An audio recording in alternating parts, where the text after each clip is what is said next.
আমিন আসার পরে আল্লাহর হাবিব গারে হেরা থেকে রওনা হয়ে বাড়িতে গেলেন। আম্মা জান খাদিজাতুল কুবরা রাদিয়াল্লাহু তাআলা আনহাকে বললেন, যে খাদিজা, তুমি আমাকে চাদর দিয়ে ঢেকে দাও, চাদর দিয়ে ঢেকে দাও। জাম্মিলুনি জাম্মিলুনি, আমাকে চাদর দিয়ে আবৃত করো। আমার জ্বর আসছে, আমি ভয় পেয়ে গেছি, আমি অসুস্থ হয়ে গেছি, আমাকে চাদর দিয়ে আবৃত করো। আম্মা জান খাদিজাতুল কুবরা রাদিয়াল্লাহু তাআলা আনহা রাসূলুল্লাহ সাল্লাল্লাহু আলাইহি ওয়াসাল্লামকে অভয় দিলেন, ইয়া রাসূলুল্লাহ, আপনার উপর কোনো শয়তান আক্রমণ করতে পারে না, আপনার উপর কোনো জিন আসর করতে পারে না, কারণ আপনি কোনোদিন মিথ্যা কথা বলেন না, সদা সর্বদা সত্য কথা বলেন। আপনি এতিমদেরকে মহব্বত করেন, অসহায়দেরকে সাহায্য করেন, আপনার কোনো ক্ষতি কোনো জিন্নাত কিংবা শয়তান করতে পারে না। আম্মা জান খাদিজা ওই দিন নবীজিকে নিয়ে চাচাতো ভাই ওয়ারাকা বিন নওফলের কাছে গেলেন।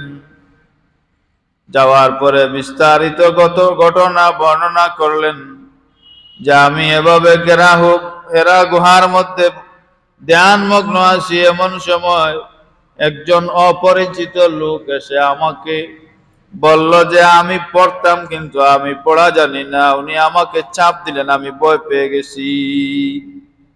ওয়ারাকা বিন নওফল উনি উনি আসমানি কিতাব সম্পর্কে উনার ধারণা ছিল, উনি পাদ্রী ছিলেন, মানে শিক্ষিত মানুষ ছিলেন। আসমানি কিতাব সম্পর্কে উনার ধারণা বেশি ছিল, পড়াশোনা ছিল। ওয়ারাকা বিন নওফল সব শোনার পরে বললেন, ভয় পাওয়ার কিছু নাই। আসমানি কিতাব সমূহে যে সমস্ত বর্ণনা আমি পেয়েছি, খাদিজারে তুমি ভয় করো না।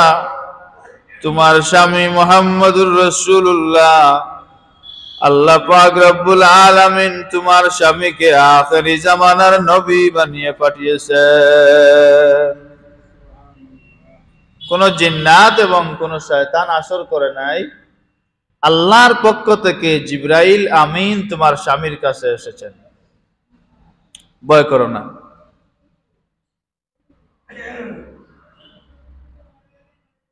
তারপরে রাসূল পাক সাল্লাল্লাহু আলাইহি ওয়াসাল্লামকে নিয়ে আল্লাহ পাক রব্বুল আলামিন সফর করাইলেন, মেরাজ সংগঠিত করাইলেন। একটা হলো সফর, আর একটা হলো মেরাজ। একটা ইসরা আর একটা মেরাজ। ইসরা এটা হয়েছিল মক্কা মুকাররমা থেকে বায়তুল মুকাদ্দাস পর্যন্ত, আর মেরাজ হলো বায়তুল মুকাদ্দাস থেকে আল্লাহ পাক রব্বুল আলামিন তার হাবিবকে আরশে আজিম পর্যন্ত যে নিছেন, এটা হলো মেরাজ। এই কথাটা আল্লাহ পাক রব্বুল আলামিন কুরআনুল হাকিমে বর্ণনা করতেছেন। আমরা যখন কোনো আশ্চর্যজনক কথা শুনি, তখন আমরা পড়ি সুবহানাল্লাহ, পড়ি কিনা? আমরা মনে করেন নতুন একটা সংবাদ শুনলাম, কিছু জানলাম, তো আমাদের জবান দিয়ে কি বাইর হয়? সুবহানাল্লাহ। এটা আল্লাহ পাকের আদত, এটা আল্লাহ পাকের আদত। তো আল্লাহ পাক রব্বুল আলামিন একটা আশ্চর্যজনক ঘটনা শুরু করতেছেন।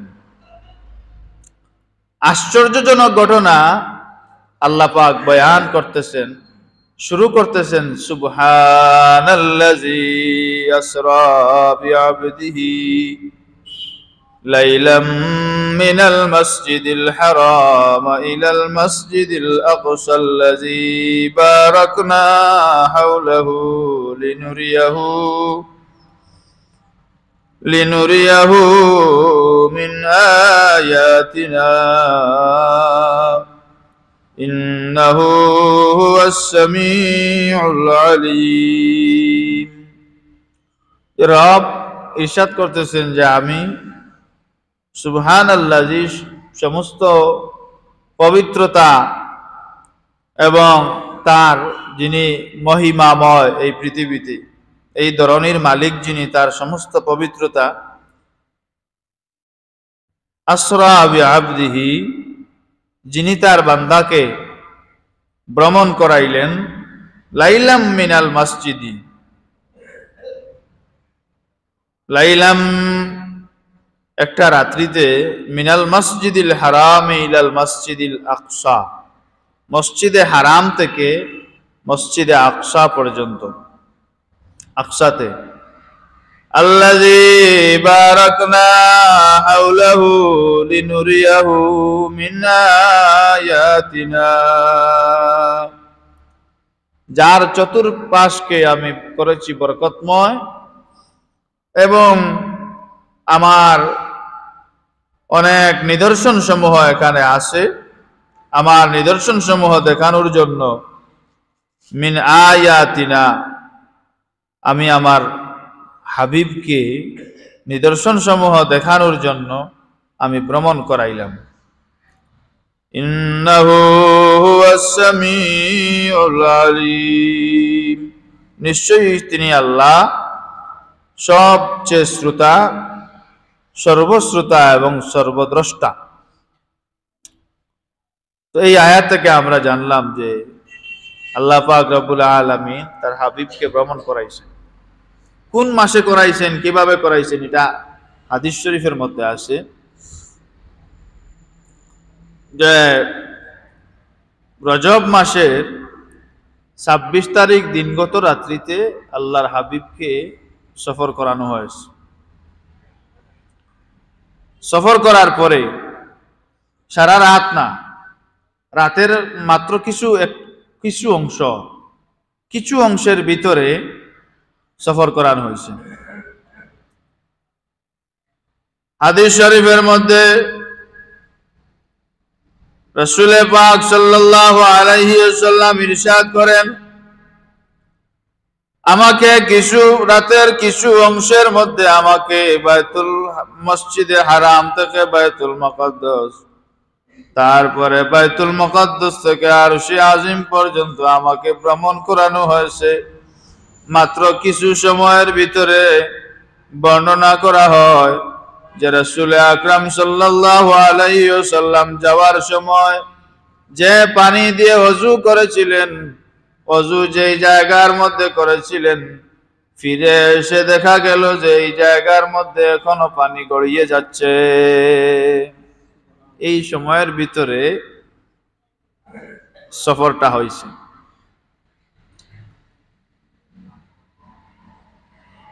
মুহাদ্দিসিনে ইকরামগণ বলেন, ঐতিহাসিকগণ এই বিষয় নিয়ে যারা ঘাটাঘাটি করেছেন, উনাদের ভাষ্য হলো আসলে নবীজি ওযু করলেন আর এসে দেখলেন যে ওযুর পানি এখনো জায়গার মধ্যে রইছে, এখনো ধীরে ধীরে পানিটা গড়াচ্ছে। রব্বুল আলামিন তার হাবিবকে সফর করাইলেন এই মুহূর্তে কিছু সময়ের জন্য না, বরং আল্লাহ পাক রব্বুল আলামিন এই পৃথিবীতে যা কিছু আছে সব কিছুকে আল্লাহ পাক রব্বুল আলামিন স্টপ করে দিলেন। যে যার জায়গার মধ্যে আছো সেখানে স্টপ থাকো, নড়াচড়া করা যাবে না। আল্লাহ পাক রব্বুল আলামিন এই সময়ের ভিতরে ২৭,০০০ বছর পার করে দিলেন। ২৭,০০০ বছর এই সময়ের ভিতরে পার হয়ে গেল। আর আমরা মনে করলাম যে মাত্র একটা অংশ, সামান্য সময়ের ভিতরে ঘটনাটা ঘটছে। এটা আল্লাহ পাকের কুদরত, আল্লাহ চাইলে সবকিছু পারেন কিনা।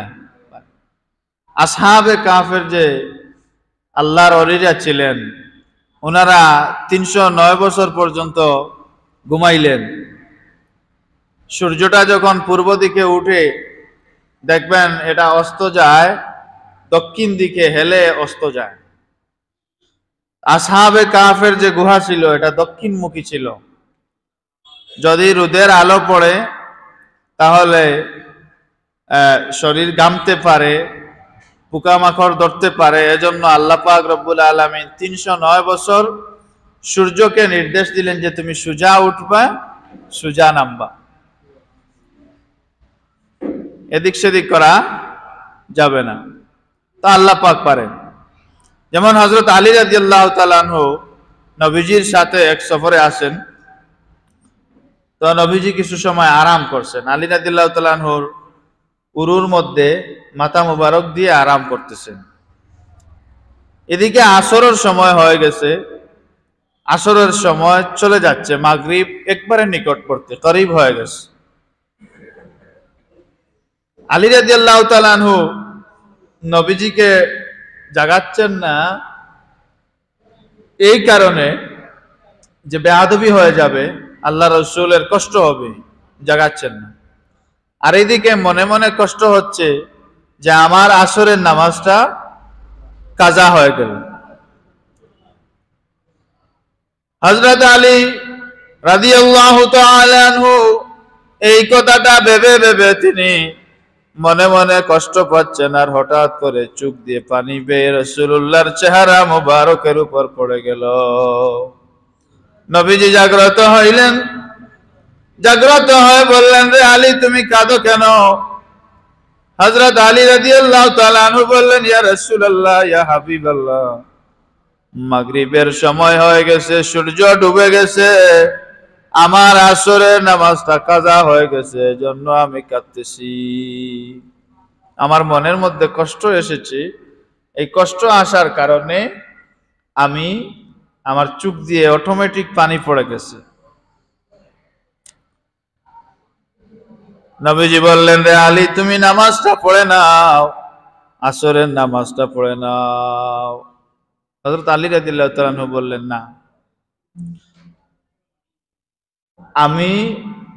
আমার নামাজ তো কাজা হয়েছে, আমি তো এই সময়ের জন্য আমি কষ্ট হচ্ছে আমার, আমি নামাজ পড়ব পুরাপুরি আসরের ওয়াক্ত হইলে নামাজ পড়ব। এখন নবীজি বললেন যে তুমি কি চাও? তুমি চাও যে আসরের আউয়াল ওয়াক্তে নামাজ পড়বা, এই তো? আলী রাদিয়াল্লাহু তাআলা বললেন, ইয়া রাসূলুল্লাহ, আমি আউয়াল ওয়াক্তেই নামাজ পড়তে চাই।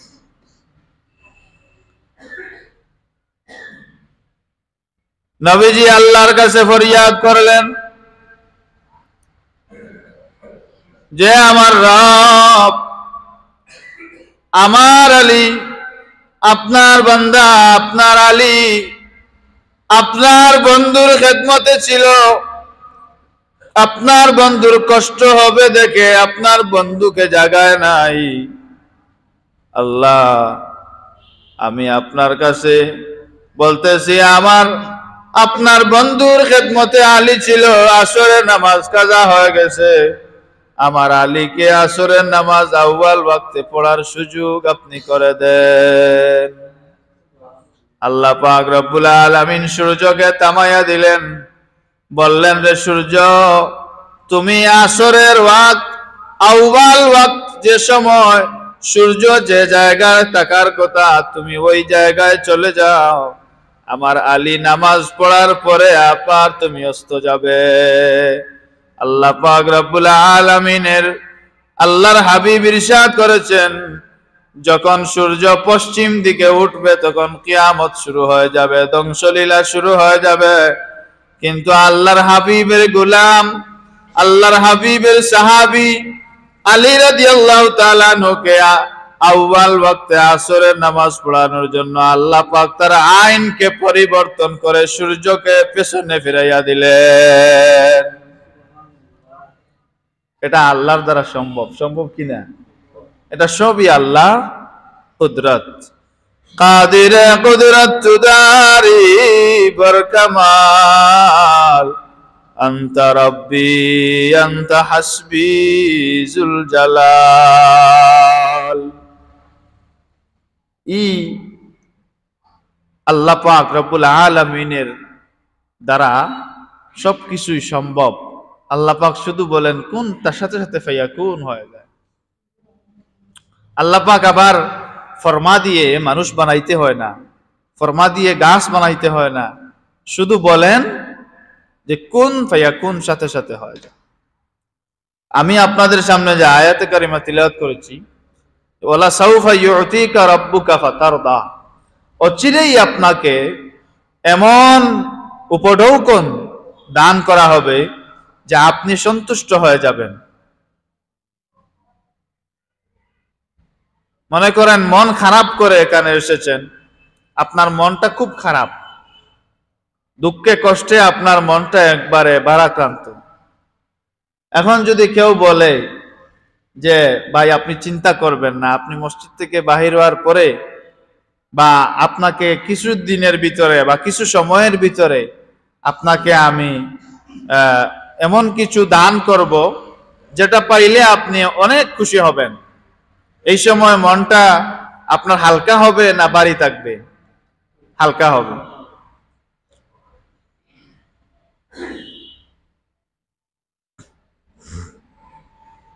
কোনো মানুষকে কোনো কিছু দিতে হলে তার সাথে যদি আপনি বন্দোবস্ত করেন তাহলে সত্যটা করা দরকার। এজন্য নবীজি ইরশাদ করেছেন যে বাচ্চাদেরকে অনেক সময় ধোঁকা দেওয়া হয়। কিভাবে ধোঁকা দেওয়া হয়? যে বাচ্চাদেরকে অনেক সময় মা বাবা কিংবা ভাই চাচা এরা বলে যে আমি দোকানে গিয়ে তোমার জন্য মজা আনবো, চকলেট আনবো, পরে আর দেয় না। আসলে ওরে সান্ত্বনা দেওয়ার জন্য বলছে, কিন্তু দেয় না। কিন্তু এটা ছোট হলেও আপনাকে দিতে হবে, কারণ এই বাচ্চাকে যে ধোঁকা না দিতে নবীজি বলেছেন। তো আল্লাহ পাক রব্বুল আলামিন, আমরা তো মাঝে মাঝে বাচ্চাদেরকে বলেন ধোঁকা দিতে পারি, বিভিন্ন সময় বিভিন্ন ধরনের চলাচল আমরা করতে পারি, কিন্তু আল্লাহ পাক রব্বুল আলামিন তার হাবিবকে বলতেছেন যে হাবিব আপনি কোনো চিন্তা করবেন না, অচিরেই আপনাকে এমন এমন আমি উপহার আপনাকে উপঢৌকন দান করব যেগুলো পাইলে আপনি একবারে অত্যন্ত খুশি হবেন, সন্তুষ্ট হয়ে যাবেন। কি উপহার দিবেন আল্লাহ? নবীজির মনটা বড় ভারাক্রান্ত। নবীজির বয়স যখন 25 বছর, ওই সময় ব্যবসার জন্য খাদিজাতুল কুবরা, মহিয়সী নারী খাদিজা ব্যবসা করতেন, বিভিন্ন দেশে বিদেশে ব্যবসা করতেন, বড় ব্যবসায়ী ছিলেন। উনার একজন বিশ্বস্ত মানুষের দরকার। উনার চাচাতো ভাইয়ের মাধ্যমে উনি মুহাম্মদুর রাসূলুল্লাহ সাল্লাল্লাহু আলাইহি ওয়াসাল্লামের সন্ধান পেলেন এবং নবীজিকে নিয়ে ব্যবসা করার জন্য তিনি মনস্থ করলেন। ব্যবসায়ীদেরকে দিয়ে সব মাল সামানা জোগাড় করে নবীজির হাতে দিয়ে দিলেন। আপনার আমানত, আপনার কাছে আমি আমার জিনিসপত্রগুলো আমানত রাখলাম, এগুলো অন্য দেশে সিরিয়ায় নিয়ে বিক্রি করে নিয়ে আসবেন। নবীজি গেলেন, যাওয়ার পরে দেখা গেল যে এমন ভাবে বিক্রি হয়েছে যে দ্বিগুণ লাভ হলো, আর সব কিছু একবারে পুঙ্খানুপুঙ্খ ভাবে কাট ক্লিয়ার হিসাব থাকলো, কোনো বেশকম হলো না। খাদিজাতুল কুবরা ওই দিনই মনস্থ করেছিলেন যে উনি কোনো সাধারণ মানুষ না। উনার মান সম্মান শান শৌকতের বয়ান বহু আগে থেকেই শুনি, উনি কোনো সাধারণ মানুষ না, উনি নিশ্চয়ই আল্লাহর কোন মায়ার বান্দা হবেন। আম্মা জান খাদিজা নবীজিকে বিয়ের প্রস্তাব দিলেন। নবীজি বললেন যে আমার চাচারা জীবিত আছেন, ওনাদের সাথে আলাপ করেন। আবু তালিবের সাথে আলাপ করা হলো। আবু তালিব সহ সমস্ত চাচারা মিলে বাতিজা মুহাম্মদুর রাসূলুল্লাহকে খাদিজাতুল কুবরার সাথে বিয়ে দিয়ে দিলেন, বিবাহ দিলেন। বিয়ে হওয়ার পরে আম্মাজান খাদিজাতুল কুবরা রাদিয়াল্লাহু তাআলা আনহু যে কয়জন মক্কার মধ্যে যে কয়জন ব্যবসায়ী উঁচু পর্যায়ের ব্যবসায়ী ছিল তার মধ্যে অন্যতম ছিলেন তিনি খাদিজাতুল কুবরা। খাদিজা রাদিয়াল্লাহু তাআলা আনহা বিয়ের পরই সমস্ত সম্পত্তি আল্লাহর রাসূলের পা মুবারকের মধ্যে ঢেলে দেন। ওগো নবীজি, এই সম্পদগুলো সব আপনার জন্য আমি কুরবানি করে দিলাম। ইসলামের ক্রান্তি লগ্নে, ইসলামের এই প্রারম্ভিক সূচনা লগ্নে যার সম্পদ ইসলামের কাজে এসেছিল তিনি হলেন হযরত খাদিজাতুল কুবরা রাদিয়াল্লাহু তাআলা আনহা। খাদিজাতুল কুবরা শুধু একজন স্ত্রী ছিলেন না, বরং নবীজির সামনে একজন ছায়া হিসেবে কাজ করতেন। নবীজি 40 দিন পর্যন্ত হেরা গুহার মধ্যে ধ্যানমগ্ন, বাড়িতে আসেন না, ওই জায়গায় দিন রাত্রি থাকেন। নবীজি 40 দিন পর্যন্ত হেরা গুহার মধ্যে থাকেন। যারা আপনারা গেছেন যে মক্কাতুল মুকাররমা থেকে নবীজির বাড়ি থেকে 8 মাইল দূরে হেরা পর্বত, ওইখানে নবীজি ধ্যানমগ্ন থাকতেন। দিনে ডেইলি 2 বার, সকালে একবার বিকালে একবার আম্মাজান খাদিজাতুল কুবরা রাদিয়াল্লাহু তাআলা আনহা নবীজির জন্য নাস্তা নিয়ে হেরা গুহার মধ্যে যাইতেন। ওই সময় তো বিমান ছিল নাকি? কিছুই ছিল না। হেঁটে হেঁটে উনি নবীজির জন্য নাস্তা নিয়ে যাইতেন 8 মাইল দূরে। আবার তিনি ফিরে আসতেন, আবার বিকাল বেলা যাইতেন, আবার ফিরে আসতেন। আর হেরা পর্বতে উঠার সময় তো পানি 2-3 বোতল লাগে। আম্মাজান খাদিজার 1 বোতল পানিরও প্রয়োজন হয় নাই।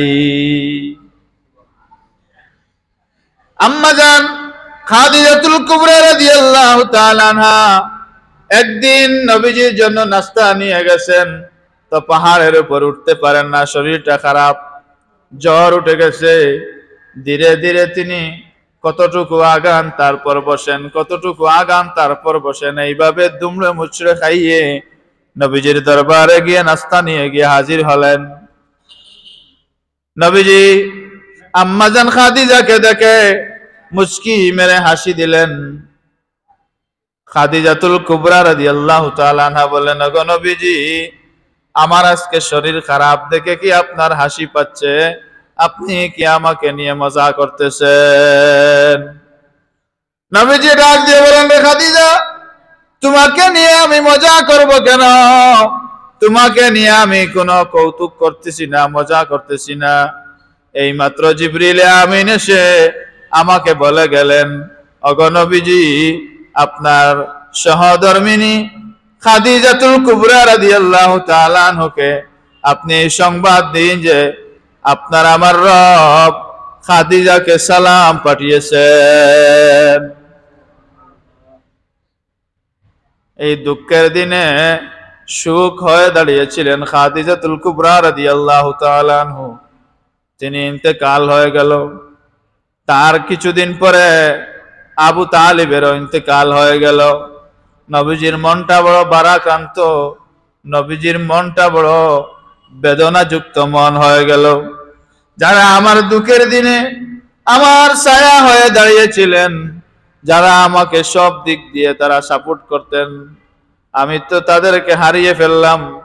নবীজির মনে এই কষ্ট, এই দুঃখটা, নবীজির মনটা বড় বেজার যে আমার খাদিজাও চলে গেল, আমার চাচাও চলে গেলেন।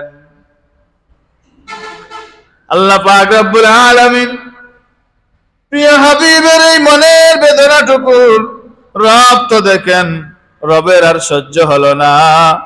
রব জানিয়ে দিলেন হাবিব আমার, ওয়ালা সাউফা ইউতিকা রাব্বুকা ফাতারদা, হাবিব আমার চিন্তা করবেন না, অচিরেই আপনাকে এমন উপহার আমি দান করব, আপনি সব দুঃখ ভুলে আপনি উপহার পেয়ে অত্যন্ত খুশি হয়ে যাবেন।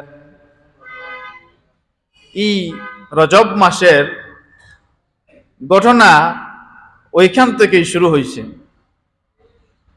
খাদিজাতুল কুবরা রাদিয়াল্লাহু তাআলা আনহা যাওয়ার পরে, আবু তালিবের যাওয়ার পরে নবীজি খুব বেদনাগ্রস্ত হলেন। আল্লাহ পাক সান্ত্বনা দিলেন। যখন কাফির মুশরিকরা নবীজির উপর ঝাঁপিয়ে পড়ত, আবু তালিব ডাল হয়ে দাঁড়াতেন। যদিও আবু তালিব ঈমান আনেন নাই, কিন্তু নবীজিকে কোন কাফির মুশরিকের হাতে লাঞ্ছিত হতে দেন নাই, সব সময় সতর্ক ছিলেন। তো আল্লাহ পাক রব্বুল আলামিন তার হাবিব জিবরিল আমিনকে বললেন যে, জিবরিল, আমি আর দেরি করতে চাই না, আমার হাবিবের অন্তরে যে দুঃখ এসেছে সেটা আমি দূর করতে চাই, তাড়াতাড়ি তুমি যাও আমার হাবিবকে নিয়ে এসো। সুবহান। এই তো আসলেন জিবরিল আমিন। আসার পরে অনেক ঘটনা, এদিকে বলছি না এখন। তো আসলেন, আসার পরে এই মেরাজ সংগঠিত হলো। আচ্ছা, হাদিস শরীফ তিলাওয়াত করেছি, দেখেন আমরা যখন ঈমান আনয়ন করেছি তখন আমরা সবাই পড়েছি লা ইলাহা ইল্লাল্লাহু মুহাম্মাদুর রাসূলুল্লাহ। বুনিয়াল ইসলামু আলা খামসিন, শাহাদাতি আল্লাহ ইলাহা ইল্লাল্লাহু ওয়া আন্না মুহাম্মাদুর রাসূলুল্লাহ, এরপরে ইকামাতিস সালাহ। মানুষের ঈমান আনয়নের পরে যে প্রধান জিনিসটা হলো সেটা হলো ইকামাতিস সালাহ, নামাজ প্রতিষ্ঠা করা। নামাজ প্রতিষ্ঠার মানে হলো এই না যে প্রতি জুমাবারে এসে নামাজ পড়বেন, এটা ইকামাতিস সালাহ না। নামাজ প্রতিষ্ঠার মানে এই না যে জোহর আসর পড়লেন আর বাকিগুলা নাই। ইকামাতিস সালাহর মানে এই না যে জোহর আসর মাগরিব এশা পড়লেন, ফজর নাই, এটা না। কোনো কারণে আপনার ফৌত হয়ে গেছে, কাজা হয়ে গেছে, আপনার সময় পেলেই সেই কাজাটা আদায় করা। সময়ের প্রতি ইন্নাস সালাতা কানাত আলাল মুমিনিনা কিতাবাম মাওকুতা। নামাজ ফরজ কখন? নামাজ ফরজ হলো সঠিক নির্দিষ্ট সময়ে নামাজ আদায় করা প্রত্যেক মুসলমানের উপর ফরজ। ইন্নাস সালাতা কানাত আলাল মুমিনিনা কিতাবাম মাওকুতা, নির্দিষ্ট সময় সালাত আদায় করা মুমিনের উপর ফরজ। মাগরিবের সময় আসরের নামাজ আর মাগরিবের নামাজ ফজরের সময়, এটা না। এই আয়াতের তো এটা নেই না, নির্দিষ্ট সময় আছে, এই সময়ে আদায় করা। নামাজ ফরজ হওয়ার আগে একটা নামাজ ফরজ ছিল, যেটা তাহাজ্জুদের নামাজ। এই তাহাজ্জুদের নামাজ ফরজ ছিল। আরো ছিল, যখন এই নামাজ আসলো আমাদের ফজর, জোহর, আসর, মাগরিব, এশা, এই নামাজ যখন আসলো তখন ওই নামাজটাকে নফল বানিয়ে দেওয়া হলো আর এটাকে ফরজ করা হলো। যে দেখেন, দৈনিক ফরজ হচ্ছে 17 রাকাত। কত রাকাত? 17 রাকাত। ফজরের 2 রাকাত, জোহরের 4 রাকাত, 6 রাকাত, আসরের 4 রাকাত, 10 রাকাত, মাগরিবের 3 রাকাত, 13 রাকাত, এশার 4 রাকাত। কত? 17 রাকাত হয়েছে না? 17 রাকাত। সুন্নত নফল এগুলা বাদ দেন, এটা আপনার সময় নাই, এটা বাদ দেন। এই 17 রাকাত, ডেইলি 17 রাকাত নামাজ পড়া আমাদের দ্বারা সম্ভব হয় না। আসি না আমরা এমন? নবীজি বলতেছেন যে আমি যে এত কষ্ট পাইলাম আর আল্লাহ আমাকে বললেন যে ওয়ালা সাউফা ইউতিকা রাব্বুকা ফাতারদা, ইয়া রাসূলুল্লাহ আপনি এমন উপহার পাইবেন মানে দেব আমি আপনাকে যে যেটা পাইলে আপনি একবারে সন্তুষ্ট হয়ে যাবেন। আমাদের সমাজের ছেলেরা মানে আইফোন যদি কি যেন 16 না 6 প্রো কিনতে পারে তো এটা মহা খুশি। ভালো কোনো গিফট পাইলে খুশি হয় না? তো নবীজি খুশি হইবেন কেমনে? নবীজি খুশি হন নাই। নবীজিকে আল্লাহ পাক আরশে আজিম পর্যন্ত নিলেন, নবীজি খুশি হতে পারেন নাই। বলেন রব আমি খুশি না, আমার উম্মতরা তো রেখে এসেছি জমিনে। আল্লাহ পাক রব্বুল আলামিন বললেন হাবিব আমার চিন্তা করবেন না, যখন আপনার উম্মতরা নামাজে দাঁড়াবে আমি নামাজ দিলাম তাদের জন্য উপহার দিলাম। যখন সিজদায় আমার বান্দা বান্দিরা যাবে আমার বান্দা বান্দিরা এটা যেন মনে করে যে আমি আমার রবের কুদরতি পায়ে সিজদা দিতেছি। আমি যখন দাঁড়াবো তখন যেন এটা মনে করি যে আমি আমার রবের সামনে দাঁড়াচ্ছি। নবীজি বললেন আসসালাতু মিরাজুল মুমিনিন, মেরাজ হওয়ার জন্য আরশে আজিমে যেতে হবে না রে উম্মত, তুমি নামাজে দাঁড়ালেই তোমার মেরাজ হয়ে যাবে। খুশি না বেজার? নবীজি খুশি হয়েছেন না বেজার হয়েছেন? একবারে খুশি, মহা খুশি। নবীজি সন্তুষ্ট হয়ে গেলেন। নবীজি যে কাজের মধ্যে সন্তুষ্ট হইলেন, আমরা এই কাজকে গুরুত্ব একবারে কম দেই, একবারে কম দেই। তো কথাটা তো বারবারই বলা হয়, বারবার বলা হইলেও ভালো যে নামাজটা পড়েন ভাই। জীবনে অনেক কাজ করতে পারেন, গুনার কাজ সওয়াবের কাজ যাই করেন না কেন করেন, নামাজটা ছাড়িয়েন না। ইন্নাস সালাতা তানহা আনিল ফাহশাই ওয়াল মুনকার। যদি কোনো মানুষ মদ খায় তারা নিষেধ দিয়েন না, বলেন না যে তুই মদ খা নামাজ পড়িস। যদি কেউ জুয়া খেলে তারা বাধা দিয়েন না, বলবেন টাইম মতো নামাজটা পড়িস ভাই, জামাতে এসে নামাজটা পড়।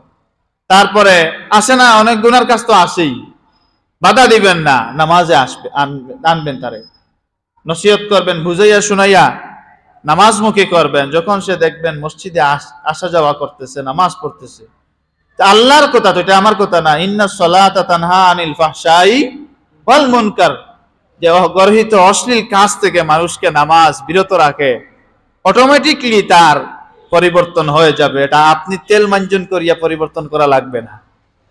তো এটাই হলো নামাজ এমন একটা বিষয়। রজব মাস আসছে, এটার মাত্রা বাড়ানো। নবীজি বলেছেন যে রজব মাস যারা পাইলো আর মানে হাল চাষ করলো না, জমিনে আপনি ধান রুইতে গেছেন, যদি চাষ মানে হাল করা না হয়, যদি নরম না করা হয়, তাহলে তো আপনি বপন করতে পারবেন না।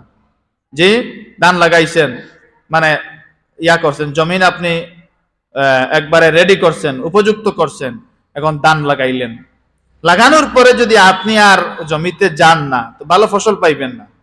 কথা ঠিক না? আপনি এক দুই মাস পরে, আপনি কয়েকদিন পরে আপনি জমিতে যেতে হবে, কিছু সার টার দিতে হবে, গাছটা সেগুলো আগাছা মুক্ত করতে হবে, তারপর ধানটা সুন্দর করে উঠবে। আর উঠার পরে আরো কয়েকদিন পরে আপনি কাশি নিয়ে যাবেন ফসল তুলে আনতে, ঠিক না? নবীজি এটাই বলতেছেন যে রজব মাসে তোমরা চাষ করবে, হাল মানে জমিন খোঁড়াখুড়ি করবে, অর্থাৎ ইবাদতের খোঁড়াখুড়ি করা। শাবান মাসে তোমরা আগাছা মুক্ত করবে, আর রমজান মাসে তোমরা ইবাদত করে কেটে ফসল গড়ে তুলবে। সুবহানাল্লাহ। আল্লাহ পাক আমাদেরকে তৌফিক দান করুন, আমরা যেন চেষ্টা করি আমরা রমজানুল মুবারককে স্বাগত জানানোর মতো যেন জানাই। ওয়া আখিরু দাওয়াহুম আলহামদুলিল্লাহি রাব্বিল আলামিন। সাল্লাল্লাহু আলা